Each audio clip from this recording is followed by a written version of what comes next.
Okay, let's see. So what I was going to tell you today, so we have like today's kind of like the last day I'll speak on stuff before like quantum mechanics. So quantum mechanics, I should be able to either tell you like a sort of like derivation of the Schrodinger equation today or next week. So what I wanted to finish off for today is like kind of still show you that there's like a some sort of like Hamiltonian way to rephrase the wave equation, which is kind of like useful.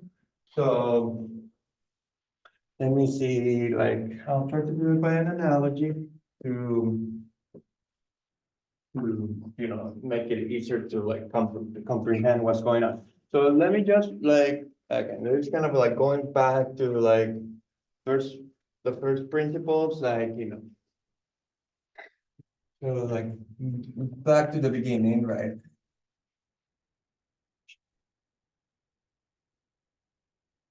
Just to make like kind of make it like see more closely to what we have been doing. So originally, even before I had told you about the Hamiltonian and all this stuff, I had written down Newton's equation, right?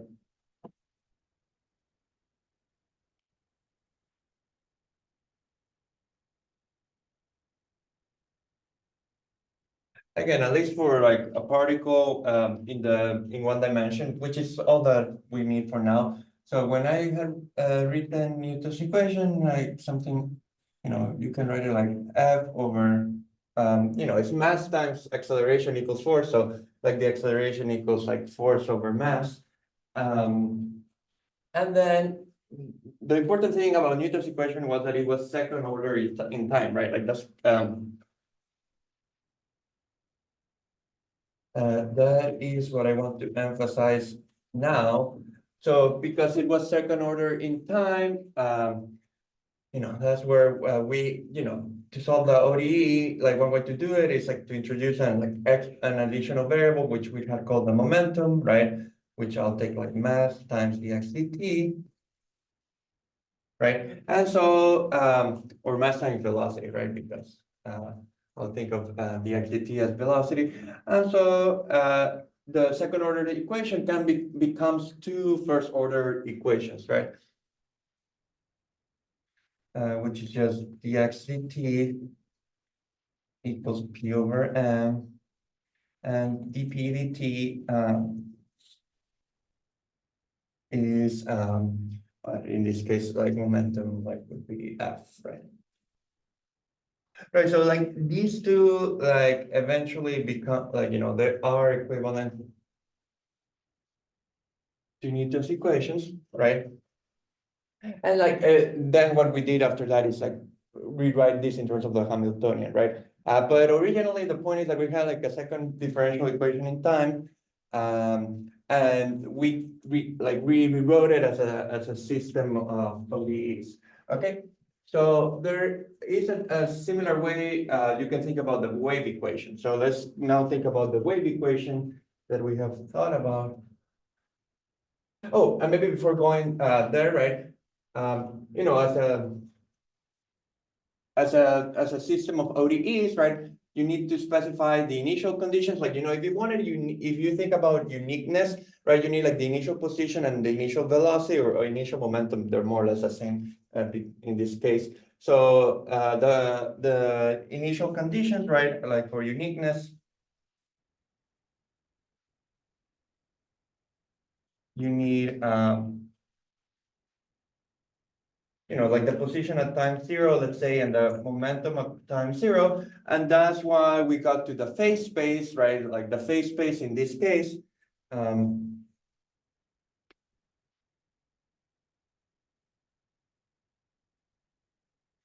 Well, it was a copy of R2, right? But you thought about it as like being like, like the values for the position and the momentum could take, right? So it was like like the paired X comma P, right? Um, So yeah, which is like what we have been using before, right? So like to specify like the initial conditions, you have to specify a point in phase space, basically, right? Now, where is the analogy here? So if you think about this for the wave equation, so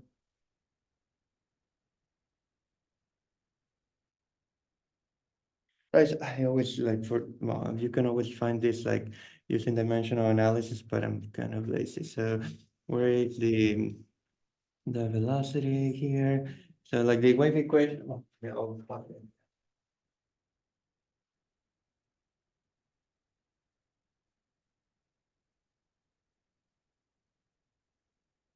Let's see, we'll find two P5s. Should I put it like this? I always forget. So I should the velocity should come. Let's see.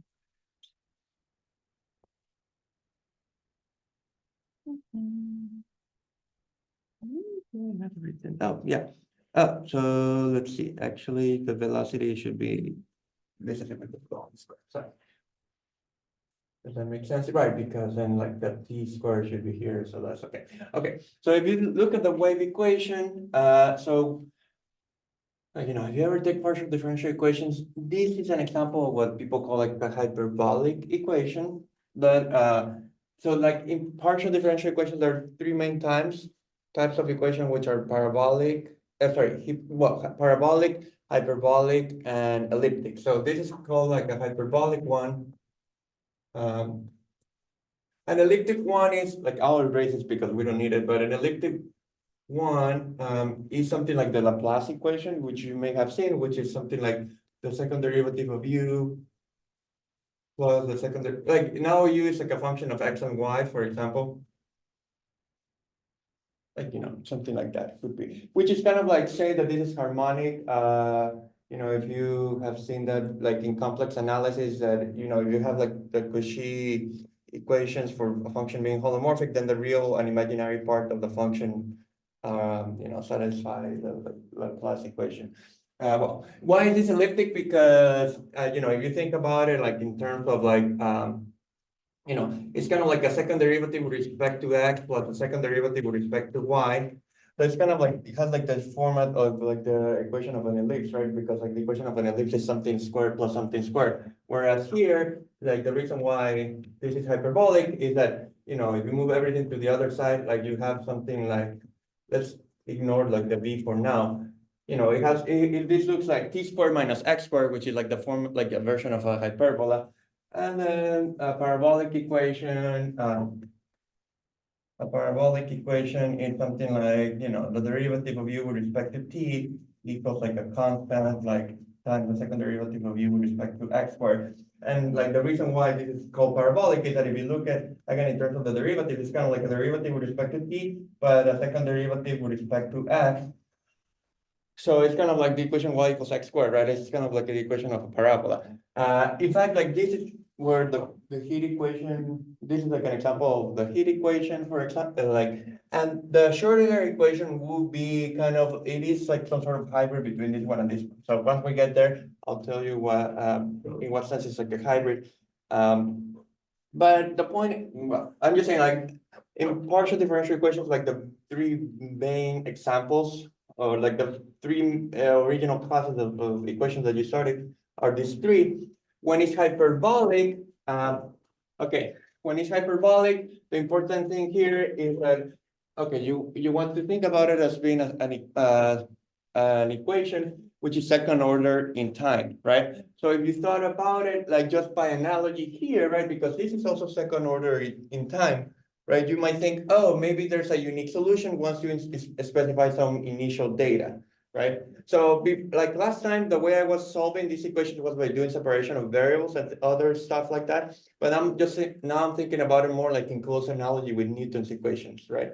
So Newton is second order in time. This one is second order in time. So you would expect, which is true, that there's uniqueness,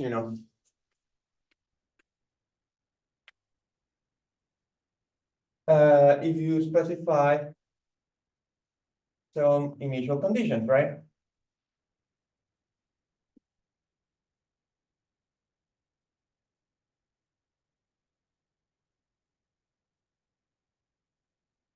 Okay, but let's think about this, in just by analogy, right? So what was like the initial condition in this case? It was the initial position and the initial momentum, right? So the analog of specify, like remember, like this is like a function. We're trying to find solutions for functions which depend on position and time, right? So specifying here, the initial condition, like the analog of specifying the initial position is kind of specifying what this function is doing at time zero. Okay, so what you want to specify is specify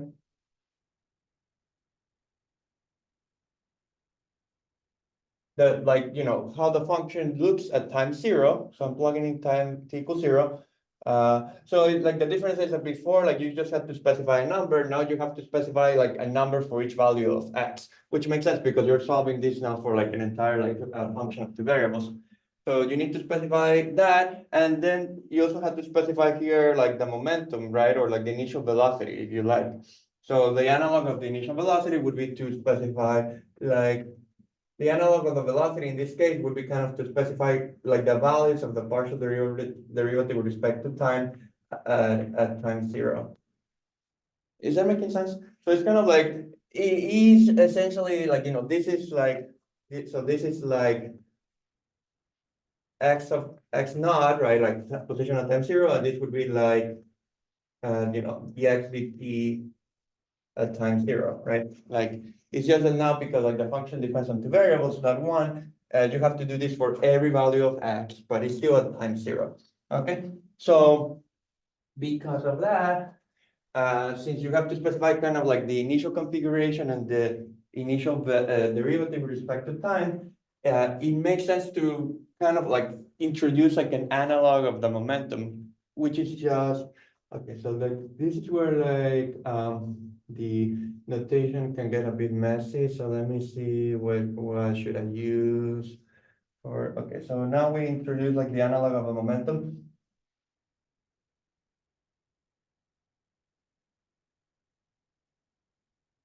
Okay, like this is a confusing notation, but in all this term in all the literature, like the letter for momentum in this case is like pi, which is a bit weird because like pi kind of has like a reserved name, but like sometimes like there's so many letters from the Greek alphabet you can use. So I'll put like a sub m to just emphasize that this is not the constant pi. I'm just thinking about it as the like the analog of the momentum here, or pi sub p for momentum because that was the letter that I was using here. So like that's just the derivative of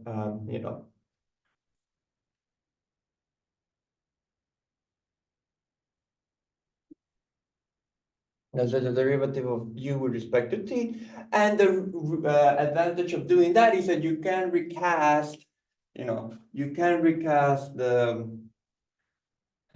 wave equation as a system of like kind of like as a system of two equations. So then kind of like in this sense, like so you can rewrite the wave equation.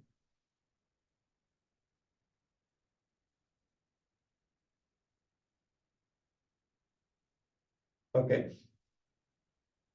So the analog of x is u in this case. So what I'm saying is that like the derivative of u with respect to t should be the momentum, right? Like here, like the derivative of x with respect to t was basically the momentum, except for the mass, but we're ignoring the mass. So the derivative of u with respect to t should be the momentum. So I'll call that pi sub t. And then now the other one was the equation for the derivative of the momentum with respect to time. So that should be like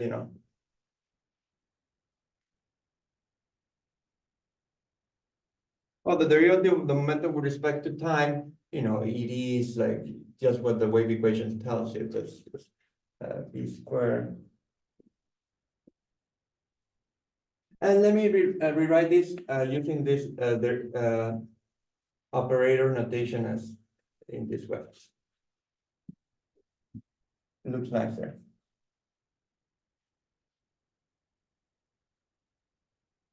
So that that is what like rewrite like the wave equation is equivalent to this system of first order in time differential equations. Is that making sense? Kind of plausible? Questions up to this point? So what that means is that, it's a bit,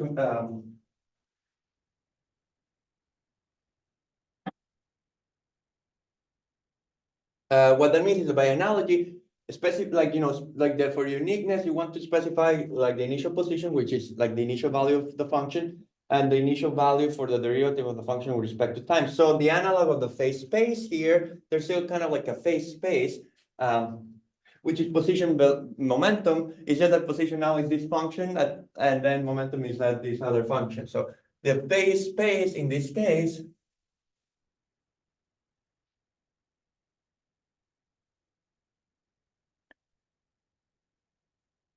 for the wave equation problem is, let me just write it as curly P, which would be the pairs U comma, pi. So of course, like where UP, like U pi are functions of X, U pi, so P are functions of X. So like,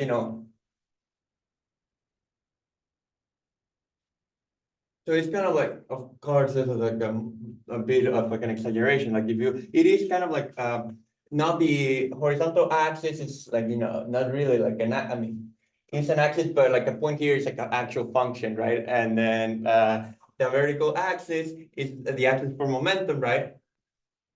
But a point here is like a function, right? So like the initial condition is specifying like like, what those functions are at time 0. But like formally, it does behave like, so here, like it's kind of like an axis of functions, right? Like the values are not numbers, they're functions. So axis of functions.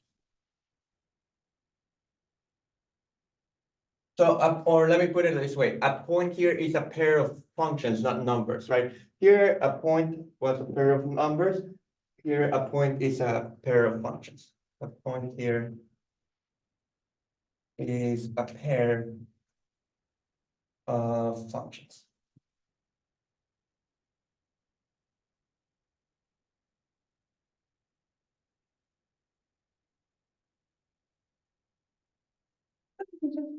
Uh,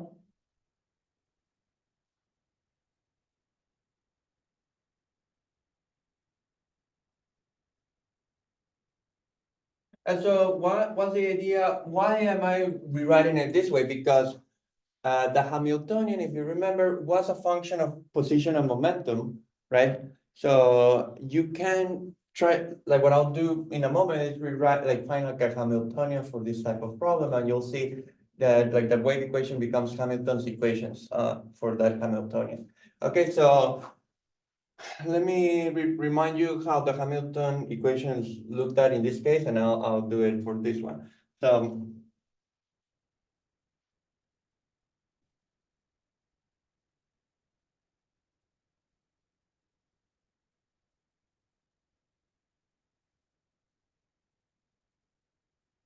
and I'll just do it in like, I'll just redo this for like a special case that we had, discussed before, which was very simple, but that's more than that's more than enough for what we need.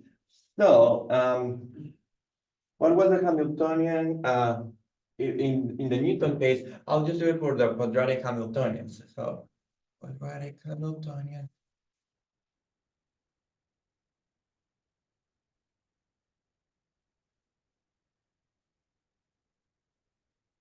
So if you, the quadratic Hamiltonians were like, something like this.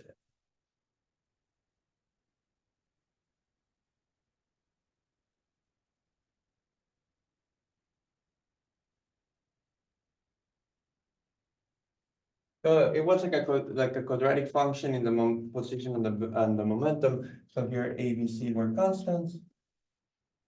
Okay.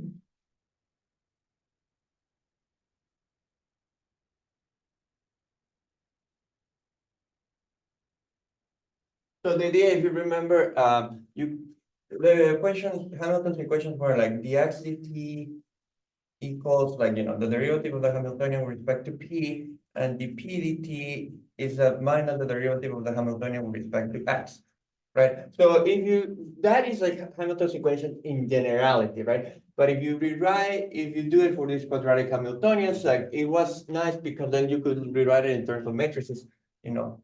You could say that like in matrix notation, if you think about this as a vector, then well, this was just J. Well, like the definition of like this was always true.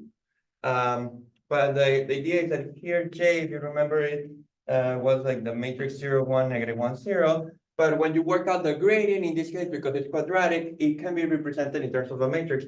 So you just get J times HM XP. Okay, where HM was A, B, B, C. Okay, so H sub M means here M for matrix, so that it's not confused with the Hamiltonian. So the Hamiltonian is like a function that takes real numbers, but in the quadratic case, there was like a matrix associated to the Hamiltonian, which is, you know, this self-adjoint matrix or symmetric. That's what's important in this case here. All right, HM is symmetric.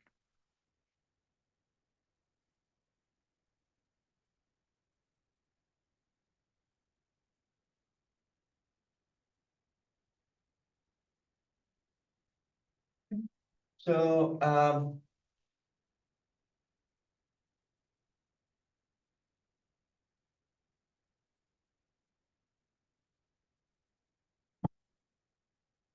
so in this case, I mean, we can also rewrite it because the equations were kind of linear. Like what was the derivative of h with respect to p? That gives you, just to show you more explicitly here, that gives you bx and then plus bc or cp.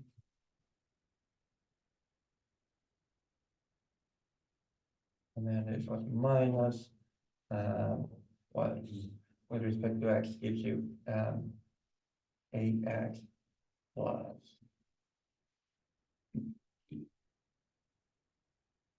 So that's like, you know, that's where you can rewrite this in terms of like the matrix notation, which is what? B C what, negative A, negative B. I think that's how it looks like. And then, you know, to compare it with this, you have to do the thing with the J to, for this to come out the right way. So, but my point is that, you know, my point is that there's like a matrix associated to this, like this matrix is like J times this one. So, okay, why am I doing all of this? Because what I'm trying to say is that there is like a Hamiltonian that you can define in this situation. So I'll show you what that is. Let me see if I can. I don't want to erase any of this, so I'll define it here. Okay, so first,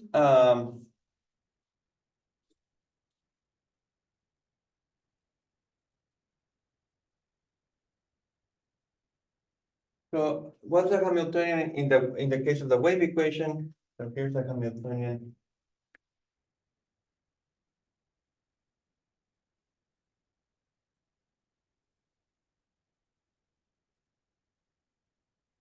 So again, remember, like the Hamiltonian depends on the position and the momentum. So in this case, the thing that's playing the role of the position is the function u, and the thing that's playing the role of the momentum is the partial derivative that I define here. So you take, I'll define the Hamiltonian. It is now a function of u and pi sub p, and that okay. Again, the Hamiltonian is supposed to take real numbers. But now the entries here are functions, right? So this is actually what's called like a functional. So what is a way to get a number out of a function? The most natural way is by integrating it. Okay, so you will do the integral of something like this.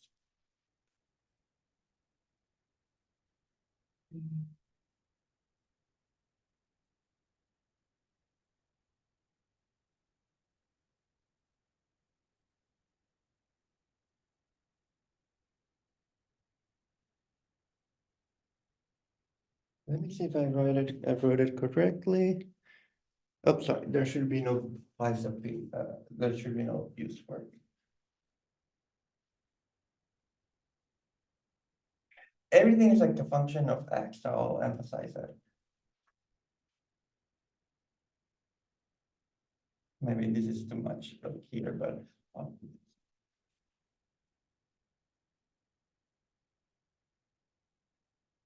Let me see if I wrote it correctly. This is-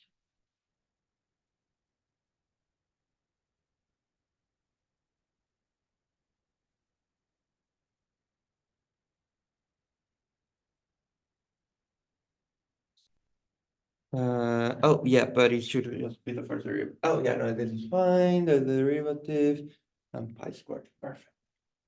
Okay. So at least it, like, again, like the entries here were functions, and you want to produce a number out of them. And so the derivative, um, uh, to get a number, you should integrate this. So this does give you a number, and like if you remember, just for simplifications of our life, we were assuming that everything was periodic of period to pi, so that's why I'm just putting like the integration going from negative pi to pi. Okay.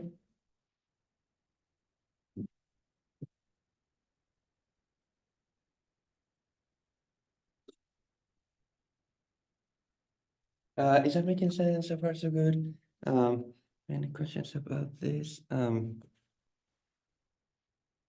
So what comes next? So, for like if you try to say, well, maybe what you want the analog of Hamilton's equations. Okay, so for Hamilton's equations, you need something like J, and I'll still think of J as being like 0, 1, -1, 0. And what do I mean by that? I just mean that J, in the sense that J times a pair U pi sub P, what would that be? Is pi sub P comma negative U. Okay. So again, now this is like the vectors here, the entries of these vectors are not numbers, they're functions. But like it does work in the same way as in matrix multiplication. Okay. So that's what's happening there. Um, so that I want to take that as my J, and then I want to have like an analog of the gradient. And that's why at the end of last time's class, we were discussing how to take the derivative of something like this. So like what I had done last time in class, was kind of like take the derivative for each of these separately. I mean, it's like a long calculation, but it was this thing about the directional derivative that I told you about. But so that's what I told you was like a functional derivative. But so last time, when we did we found the derivative of, secretly we found the derivative of this function h, although I didn't spell it out in those terms. So we found the derivative on the gradient or the derivative.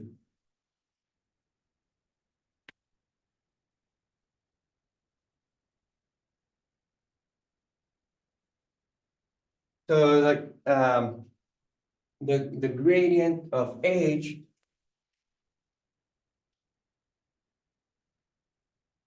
that was just, okay, like the derivative of the second term was the easiest one because that was kind of like the derivative of like the function x goes to x squared, right? So that is just like 2x, and so because of the 1/2 here, it just gives you pi. So that's what the second entry would be. And then the other one was a little bit more tricky because this does require integration by parts and a bunch of other things. But in this case, what you ended up, like, you can check that what you end up getting is like you know, the second derivative with respect to x of u. Okay. In general, you would get minus the Laplacian here. But so what happens? What happens if you take?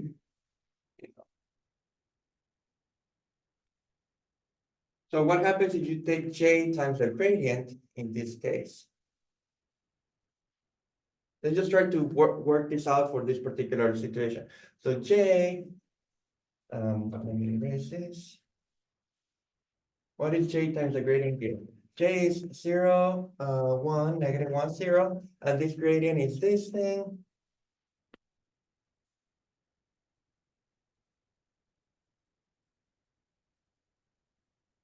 Okay, so when you do the multiplication, you get pi sub p, and then you get the oh well, there's like I should have like put like a b squared somewhere in here.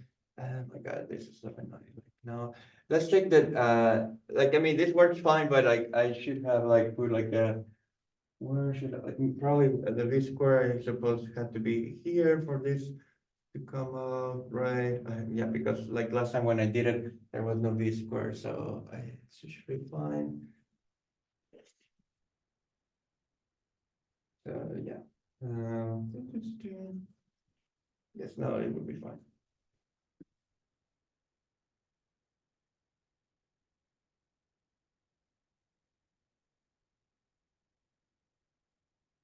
Okay, so if you do j times this gradient, you get pi sub p and v squared second derivative of respect to x of u, which is precisely the right-hand side of this equation. So what you find is that this is the first derivative, the partial derivative with respect to t of u pi sub p.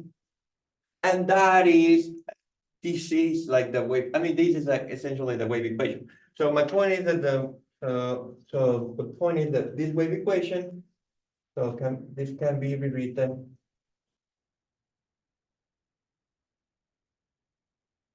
as the derivative with respect to t, u plus p equals j times the gradient of h. So there, which is Hamilton's equations, right? So this is like Hamilton's equations for the wave equation.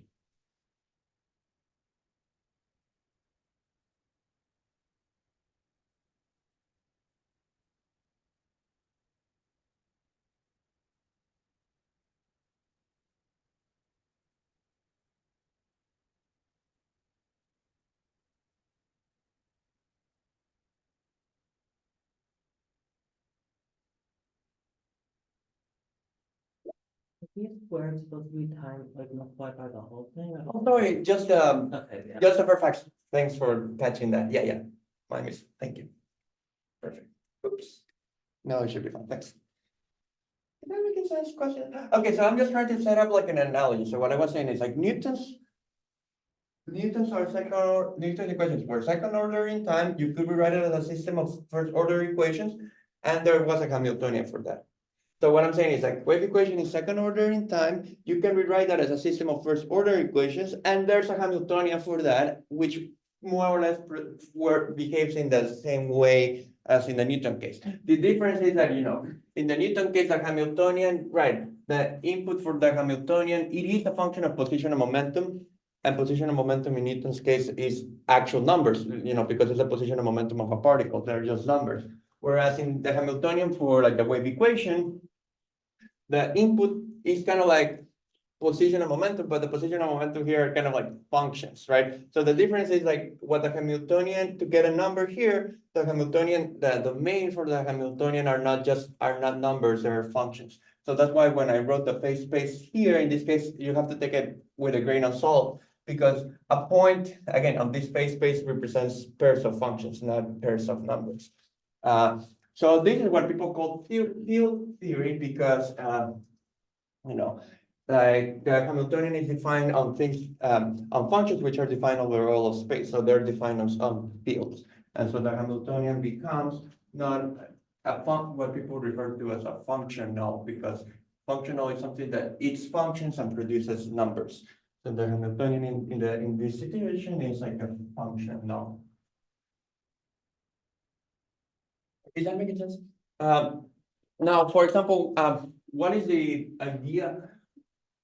what is, what is, one of the advantages of looking about the problem from this perspective? Because, in the case of a particle, once you have like this analogy in place, in the case of a particle, you knew that like for a solution to Hamilton's equations, like the energy was conserved, right?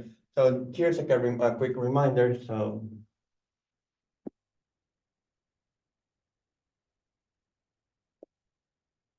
recall,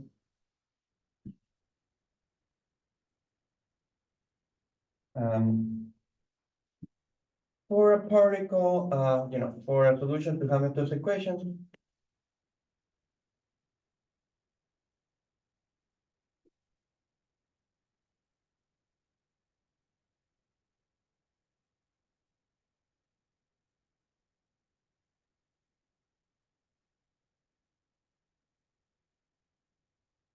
the energy, which was a Hamiltonian, is constant along the solution, right? The Hamiltonian, right? The Hamiltonian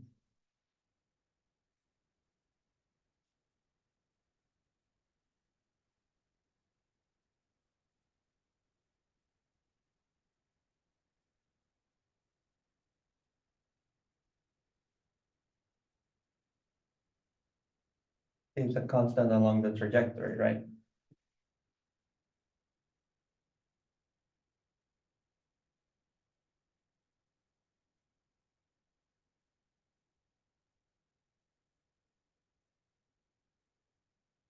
And likewise, like it is possible to prove it's not like a big, it's not that different from the proof we did in that case.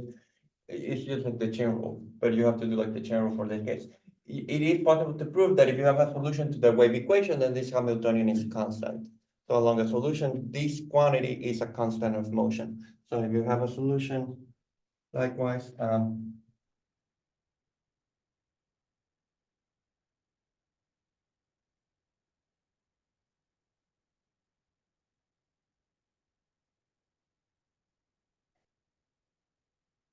to the wave equation,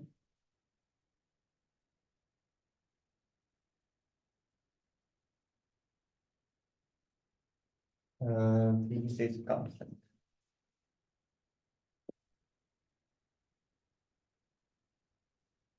So this is sometimes like what's called like the energy of the string, like if you take a partial differential equations class.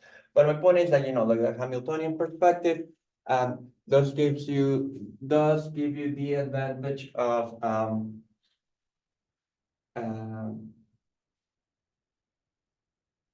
of like of like asking different questions, like for example, if there's something conserved or not, in this case there is, which is not super obvious if you don't think about it like from that perspective. Okay, and another thing you can do, which I don't think it makes a lot of sense to do right now, is that you can define some sort of Poisson bracket. So if you remember, we had talked about that a little bit, and here you can also do like some Poisson brackets and other things. Okay, so I'm just saying like there is like a very strong analogy in this case, and like this kind of works out very nicely. There's another like extra analogy that I'll do before wrapping this up, but so far so good. Any questions about this? Um, so let's see. The other thing I was going to tell you before like finishing this up, is that as I was saying, like in that case, you know, in the case of when the Hamiltonian was quadratic, right? So here's a last like a final analogy. So we're like another analogy. So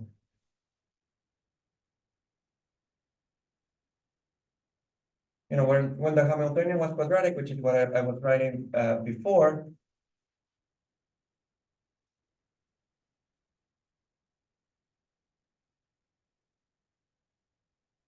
you could associate a matrix to this Hamiltonian, right? The matrix associated to this Hamiltonian was A, B, B, C. Okay, and then the Hamilton's equations of motion were just the derivative with respect to.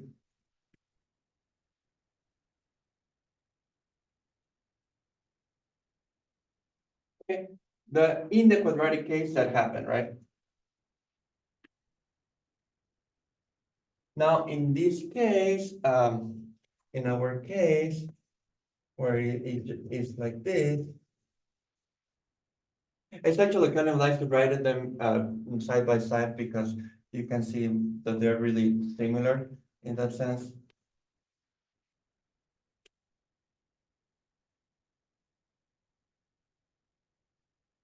I mean, if you think about it, this is more or less quadratic in some way, right? That kind of more, there's some sort of like quadratic thing going on here. And so what you like, you can associate in there instead of like associating, you know, let me see how to do this. Like you can try to associate to this like a matrix. Okay. It's just that there are no mixed terms here, right? In this case, the mixed, just by analogy, this has to do with u, which is kind of like the x term. So this is kind of corresponds to this entry. This kind of corresponds to this entry, and there's no mixed term here, right? Like there's nothing that combines the u and b, u and p, or u and pi. So if you thought about associating like a matrix to this thing, it should be completely diagonal. And in fact, like what you can associate here. I'll put like a hat just for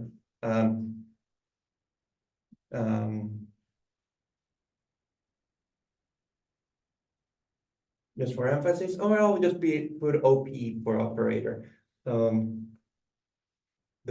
matrix that you would associate to this one is the following. It would be 0, 0, the identity, and then minus the second derivative with respect to x squared.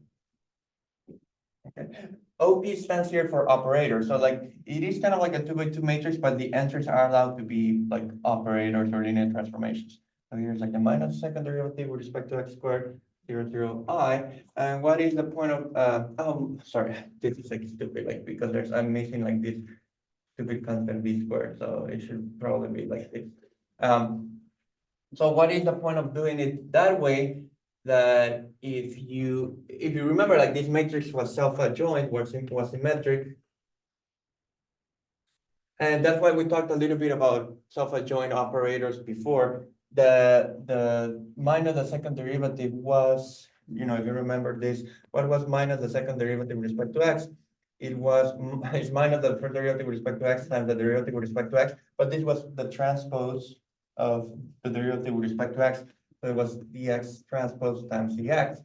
So this thing was self-adjoint or symmetric. I mean, I'm not making a distinction between those at the moment. So this is already, it's adjoint. So, this becomes, this is also symmetric.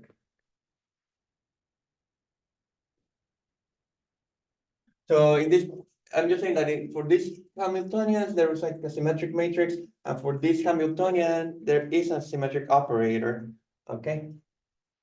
And in fact, you can check, it's kind of like the same.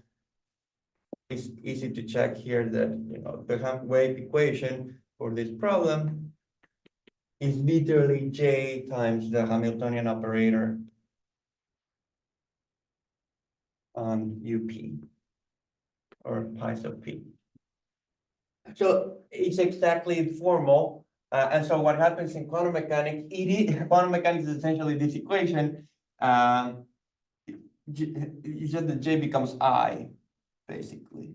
And then this is like Hamiltonian operator. And the other thing that changes is that it's actually just like, you think about this as kind of being psi, the wave function. But the wave mechanics, like the Schrodinger equation, sorry, that's what I meant to say. The Schrodinger equation is essentially the Hamiltonian equation for a self-adjoint operator where J is just replaced by I.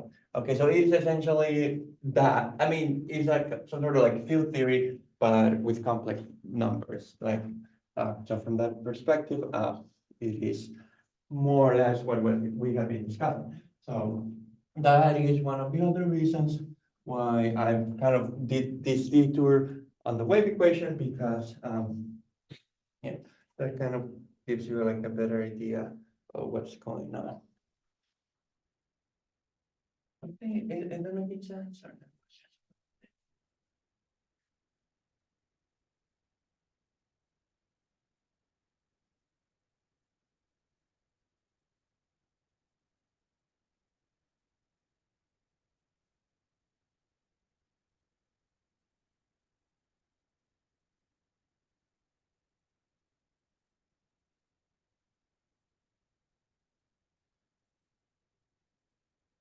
Okay, and so, yeah, so we're almost ready. What I will do in the, for today, like just finish this up, I'll just give you like, somewhat of an idea of like how to find the Schrodinger equation. So I'll try to do it kind of in the way that Schrodinger did, and then next time we can kind of start clean slate with that equation. So I'll do like a pseudo derivation because like it will have a lot of like non like rigorous steps, but that's like called like like it's just heuristic, right? It's kind of like a way to suggest where the equation would come from. But you cannot like you cannot take it too seriously, and at the end of the day, like what matters is that the equation works and gives like the correct prediction. So it doesn't really matter how you got to the equation. But I'll just kind of give you like a sketch of an idea of what he was trying to do because it's kind of like a fun derivation to think about. Okay, and so and then next time we'll forget about this derivation because we will never use it again, and then we'll just start talking about like some properties that the equation has, and things like that. But so yeah, like it will look a bit suspicious what I'll do, but that's fine because it's just like a way to get, just some way to get to the equation. I'll tell you about the Schrodinger equation.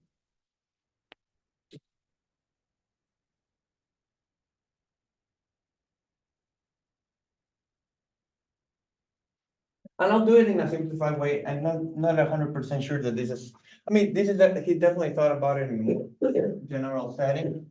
I'm going to probably like butcher some of like his arguments, but again, I'll just try to give you like, an idea of like where it would come from. So the point here, I'm sure Schrodinger should have like dots. Okay, so I want to think about this kind of like an equation of motion, right? It's kind of like an analog of Newton's law, but for for something like an electron or like a atom or neutron or some like think about it maybe for an electron, or a hydrogen, like an electron orbiting a hydrogen, like the nucleus of inside a hydrogen atom. Okay, so, but I'll think about this as being a particle. So let's just start with the case of a free particle. So, and that's like the only thing I'll discuss. So free particle means that it is like a particle where there are no forces acting on it, right? So it just, what you would imagine is just that the moment, like, it is, if you remember, just based on Newton's equations, like by analogy, right? In Newton's case,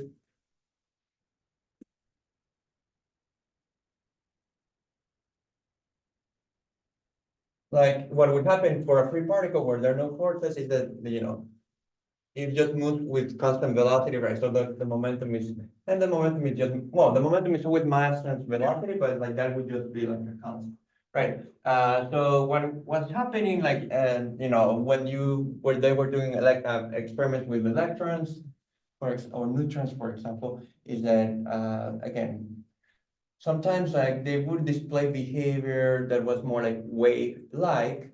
So there was this postulate, idea of the Broglie, if I'm pronouncing it correctly, that you should associate. So his idea was to associate to any particle like an electron or like a neutron, like a wave. So associate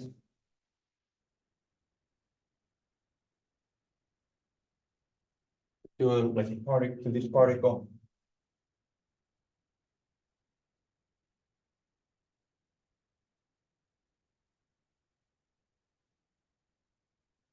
Okay, so what does it mean to associate to it a wave? Well, that's why I did some detour in the wave equation. You would expect, like, maybe that means to associate to it something that solves the wave equation, right? So maybe like the first thing, a way to think about this is like you're trying to find something that would solve the wave equation, right?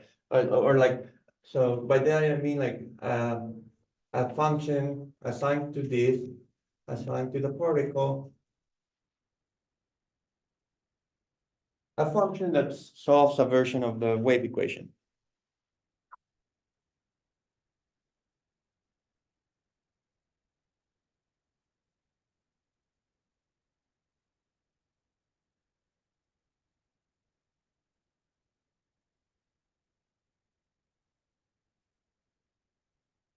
Okay, now that's why we talked about solutions to the wave equation before. So if you remember when we did separation of variables, like, a solution to the wave equation was something like, I mean, it involves sines or cosines, right? And it has like, like the term in X, well, the way we found it was kind of like because we were looking at periodic solutions, right? Like for us, like the spatial component was something like sine of x and x, where n was an integer, and the temporal component was, well, it could also have been like a cosine, but it doesn't matter. Or like sine or cosine of like something like nvt or something like that. The point is that, like, it involved products of sines and cosines in x and t, but there was this formula that you can combine sines and cosines into um, sines and other and cosines. So, like, you can write this as a single sine. Okay, so I'll think about the solution being of this form.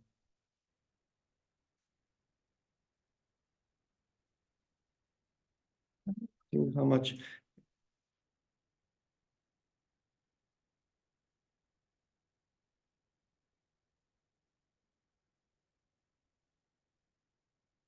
Okay, so what's going on here? Now I do want to think about you know putting something that has like the correct units. So if you have thought about this before, like the stuff that you put inside a sine cannot have units, right? Like the argument of a sine or cosine or e to the something, all those things must be dimensionless, right? So for example, if you think of t having units of time, to get something dimensionless, omega has to have units of 1/time, right? And that's called I mean, that's more or less called the frequency. In fact, this is called the angular frequency, but omega is 2p or 2 pi over the period of the function. So here t is like period. Okay. So that way, like the unit, like it has units of 1/time, so it cancels the units of time. Okay. And then by the same logic, x has units, say, of position, like of length. And so you want k, like whatever, it needs to be multiplied by something that has units of 1/length to get something dimensionless. And this k is what people call the wave number, typically. So k is called the wave number and has units of 1/length. So the units are 1/length. Okay. But the important thing, but besides, if you ignore the units, it does look more or less kind of like the solutions to the wave equation we had analyzed before. What really is interesting about that, to get the derivation come the right way, is that, let's see, how should I write this? Okay, what like these have to be related somehow to the particle because you are associating like a wave to the particle. So the de Broglie idea was that, this frequency was determined by the energy of the particle and the wave number was determined by the momentum of the particle. That was kind of the logic. So the idea is that, like, K is determined by the momentum of the particle.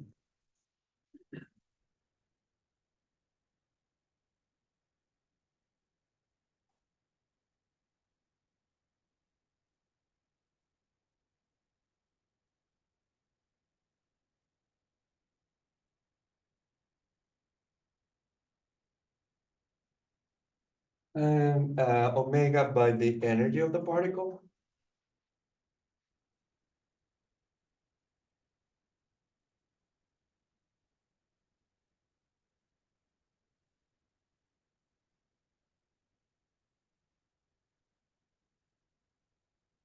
Okay, and so, and like more concretely, the way he took it is that, let's, K is 2 pi, P is the momentum. Okay, let's say I'll put it with the H bars. And, omega is A over H, E over H. Okay, so the thing here is like, this is just like a constant, H bar is a constant, for like, again, to relate, because otherwise like the units wouldn't come out right. And H bar is called like, I mean, H bar is basically what people refer to as Planck's constant, so. Well, the bar, is because really H bar is like H over 2 pi, or H is like really Planck's constant, but up to a factor of 2 pi, the same thing. Okay, so you do that, and so our prototype of the solution of the wave would be this.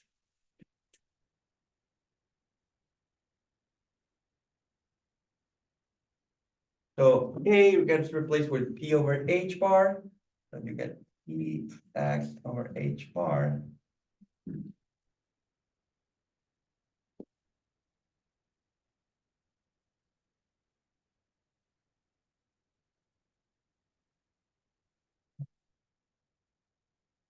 E E T H bar. So you're saying that because of those postulates, then the supposed solution to, like, the supposed wave associated to the particle looks like something of this sort. Okay.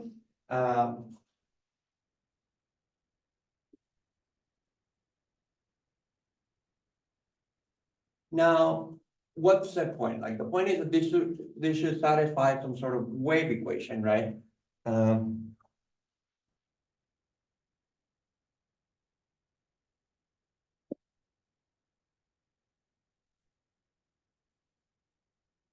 it should be satisfied some sort of wave equation.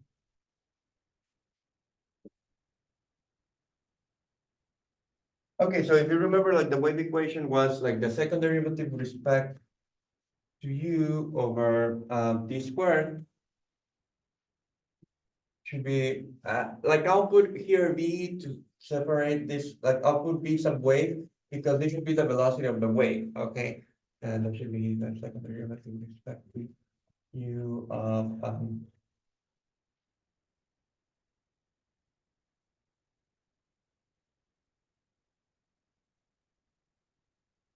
okay, that is like what a wave equation should look like.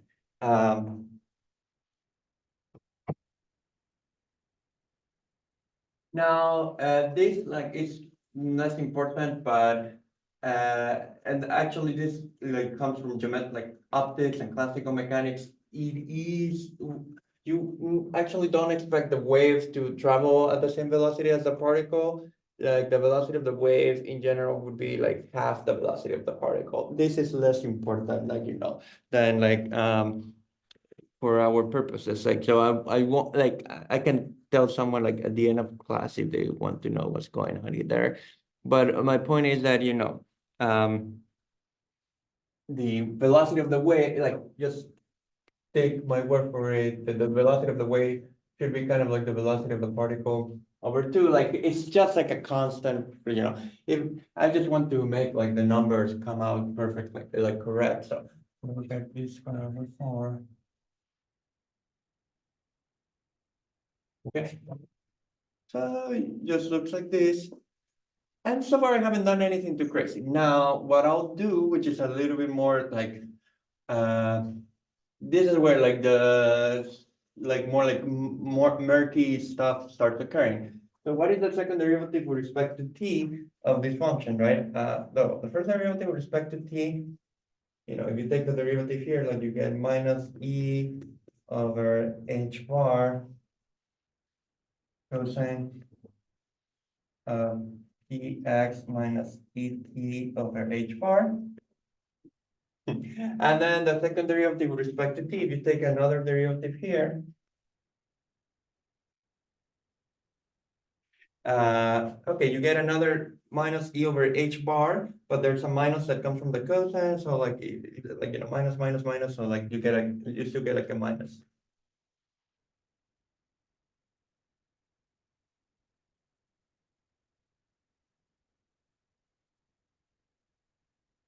Okay.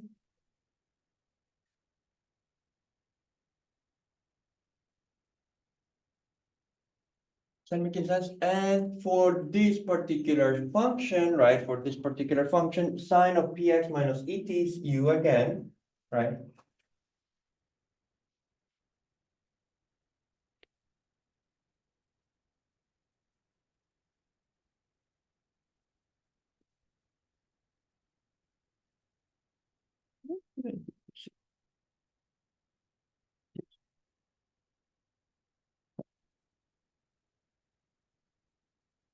Okay, so if you if you for this basic solution, you can replace the second derivative with respect to time in terms of like the original solution. You can put this here. So I'll replace this.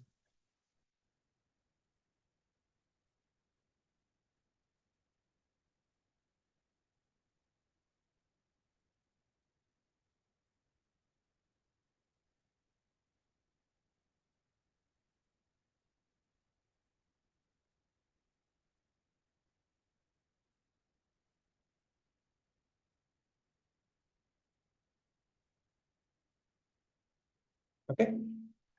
And that is kind of correct, right? I mean, like for this particular type of function, like the first the thing is like Schrodinger made like two attempts. So like he first had kind of, again, I'm kind of like paraphrasing what he did. It's probably not quite correct, like the way he did it historically, but like this more or less is true for this type of function. Kind of like his idea was to take the wave equation to be just kind of forget how you got here and take the wave equation to be this thing, right? Like regardless of how you got there. So like we decided that you're looking at solutions to this equation, not just of this form, but any function that will satisfy that. Okay.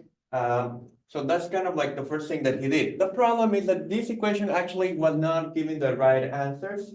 For like the type of problems that they were interested in. So he had to come up with a modification of this equation. So what he realized, is that the wave equation, like this is kind of like the important thing. The wave equation is second ordered in time, but what he realized is that he needed something that was first order in time.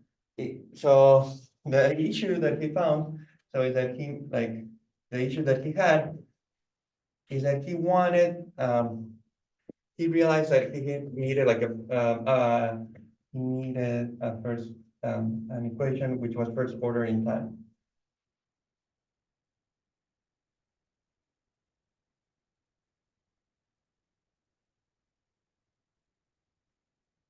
Which is different from like the wave equation as like it was understood up to that time, right? Because like the wave equation until then, like if someone had talked about the wave equation, they would have meant like as an equation that was second order in time. Like that was like the way to think about it.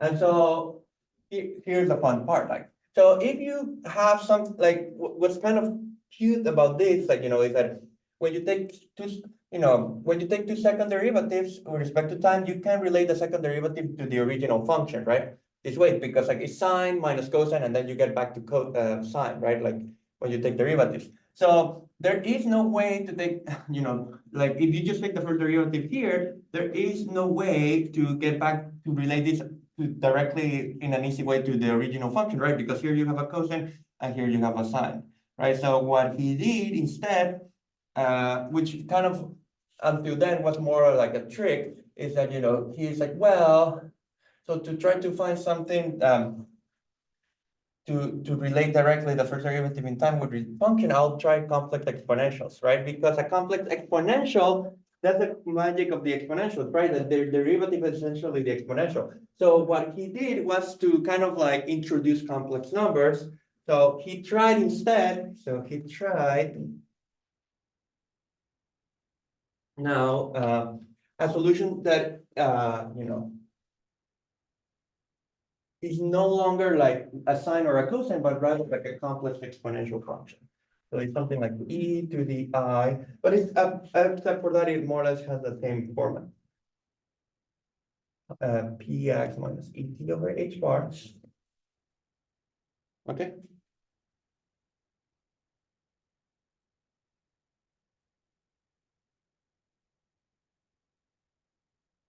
And so here, like, of course, like, ordinary differential equations, like you use complex exponentials all the time, but there is really more like as a trick in the sense that you could always have worked like with the real solutions and the like imaginary solutions, and not that it is a necessity to use like complex numbers. Here, if you want to relate the u with the first derivative in time, you do have to use complex numbers like for it to come out nicely, because now you can say, so that's like one of the senses in which people say that in quantum mechanics, like complex numbers are a necessity, not just like a convenience. So if you now take the derivative with respect to this, because of the like the nice thing about the exponential, you get that, and you get you know.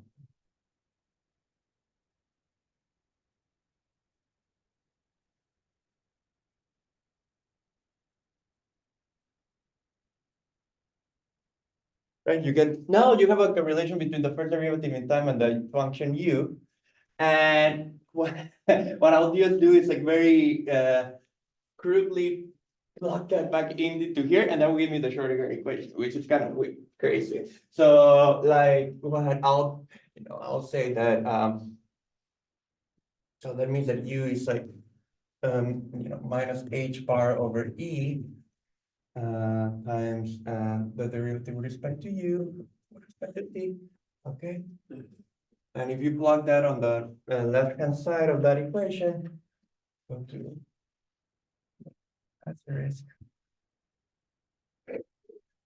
Well, it's almost that, like, so I'll get minus e squared over h bar squared, and u is now minus h bar over e, the derivative of u with respect to t is d squared over 4, the derivative of u with respect to x squared. Okay.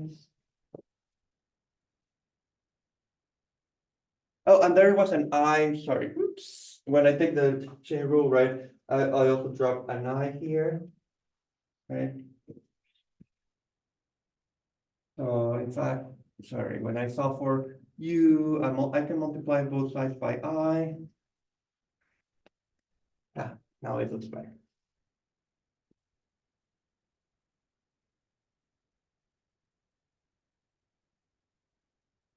So I here being like square root of -1, right?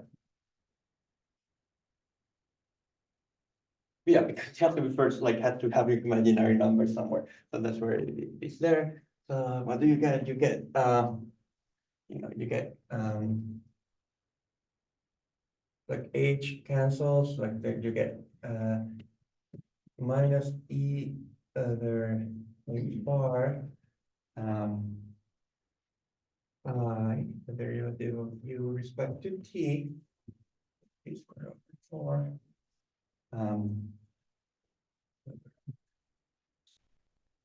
But then E, if you thought about it as, E is the energy, but it was like in the case of a free particle, so E is like 1/2 mv squared.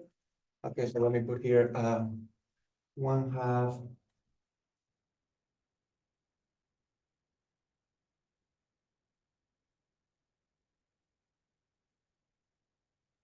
and the v squares cancel, these two cancel this of 4 there, and so you can get, you can write it this way.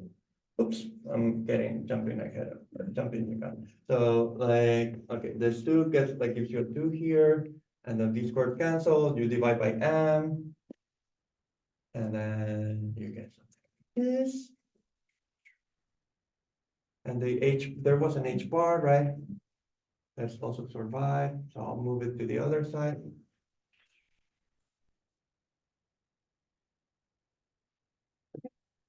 And like the tradition is not to call this function u, but psi. So you recall psi equals u, and so you get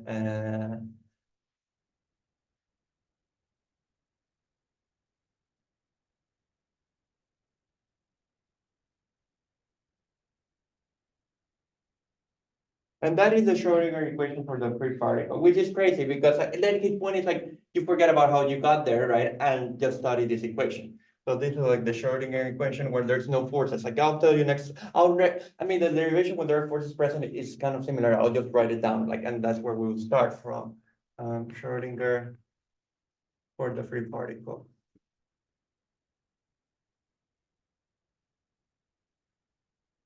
And next time I'll tell you how this is related with the quantization and all this stuff. But there is secretly a Hamiltonian going on here, and like there are a bunch of fun, like there are other ways to think about this equation, which relates more this equation with stuff we have been saying before. Maybe just to finish because we're almost done on time. So what's kind of interesting about this equation is that, like, just to before I finish, is that psi is like a complex value function. So psi of xt is complex value. That again, he was forced to assume that for um, for those purposes. And again, it kind of came from like an attempt to do like a wave equation, but it's not like a wave equation in the traditional sense because a wave equation in the traditional sense is second order in time. So it's kind of like a weird thing because it is first order in time, right? So it's first order in time. And if you remember at the beginning of like our meeting, like I told you, oh, there is like a parabolic equation, which is first order in time, which was something like this.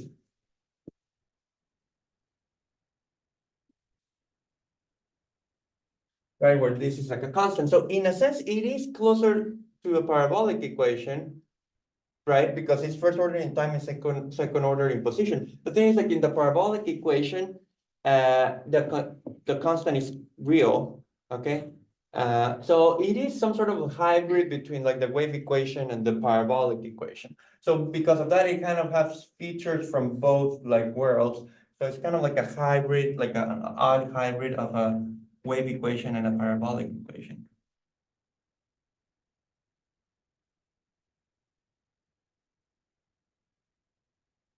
But I mean, it cannot like, it's not like a perfect analogy because like here we're looking for complex value solutions, not just real values, which is what happens in like the classical PDE. So it is like like a genuinely different type of partial differential equation, but it does kind of have many features like analogous to, you know, to this stuff related to Hamilton, like it is can be rephrased in a way that involves Hamilton's equation. So there's a way to write it like where it becomes identical to Hamilton's equations, which is kind of what I'll start doing next time. But it's like it is like a weird derivation, but it's kind of fun to kind of go over it. Because yeah, there's some steps that are kind of like esoteric, but at the end, like you can just take it as it is and then you start working with that. Okay, so next time I'll tell you about that stuff. But let's finish here because it's almost out of time. Or unless there are any other questions. Okay, cool. So let's finish here, and next time I'll tell you more about this equation.